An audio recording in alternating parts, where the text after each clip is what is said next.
This is noise. This is curse. This is talk. This is red.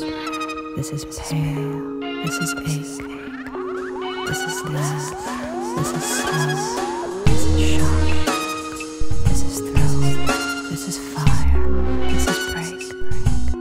This is snooze. This is I'm going to read a little bit from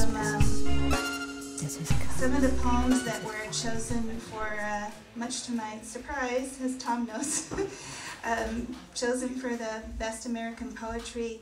I got kind of ill a few years ago and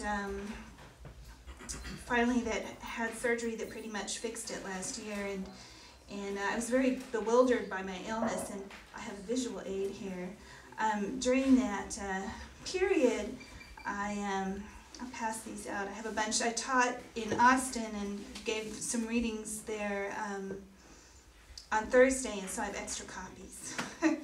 But this is a book I saw early in that period. It was called Birds of Self-Knowledge, or The Bird of Self-Knowledge, and so I thought to sort of,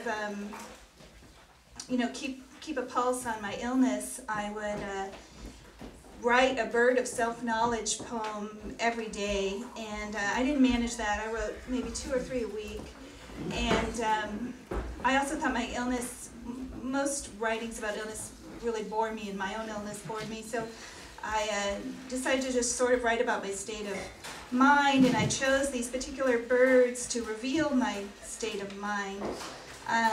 So they're all called Birds of Self-Knowledge, and they're a series of poems. There are about 100 of them in all. This poem is about how frustrating it can be to have children. We took care of this hamster in the summer for friends of ours. Tom knows about all this, but you don't know this other story about the hamster.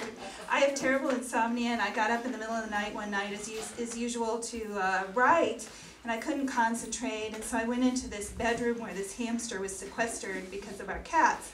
And the hamster was a huge source of stress for me because I kept thinking it was going to die on our watch.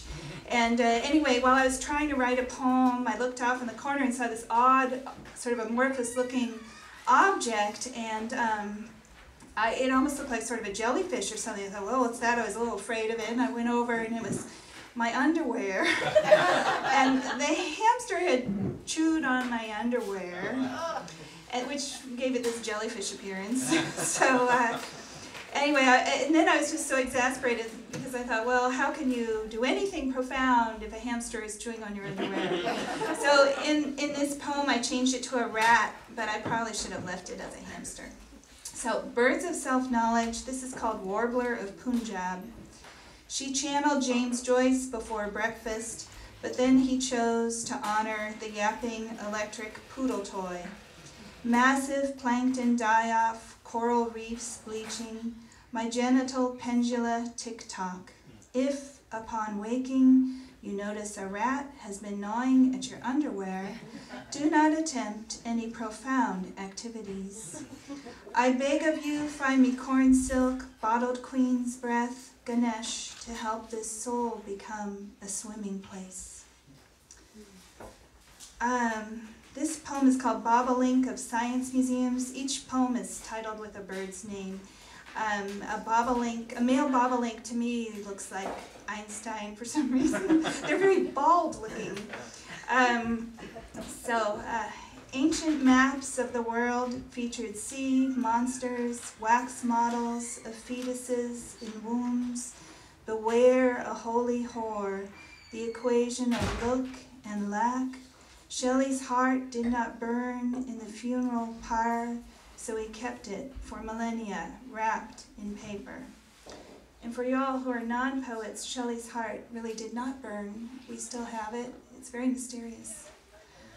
And Shelley was one of the greats, of course. This poem is called Tanager of Carapace. A tanager, well, the scarlet tanager is a very bright red bird. It's this particular kind of blood red. It looks more bloody than human blood, just red, red, red, deep, deep, rich red. And carapace is kind of a shell, a protection.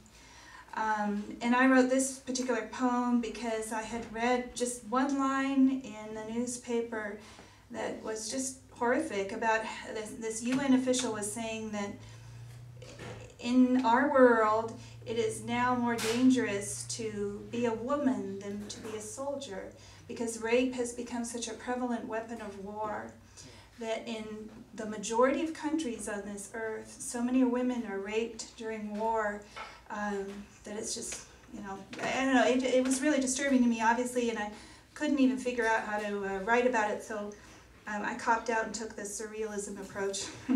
So, Tanager of Carapace. Command these maidservants to fulfill duties of the Kushti rites. We sell fish, cassava, cola nuts by the roadside, give birth to children of soldier rapists in the forest, solace solely in dining on old velvet pullets. So we find some aardvarks who fall in love with us, then we are happy. This is more white magic stuff. It's called Grosbeak of Nightshade. The ghost, hands sheathed in red gloves, pulls me to the saline of his chest, kneecaps of a sea troll, apple from a pippin fairy's tree. I want love, but fear it won't erase enough ozone from the fresh lightning strike. Observe how I curse his infidelities, but disregard my own. Phoenix talons and Pegasus feathers, come, liberate the mind by any means necessary.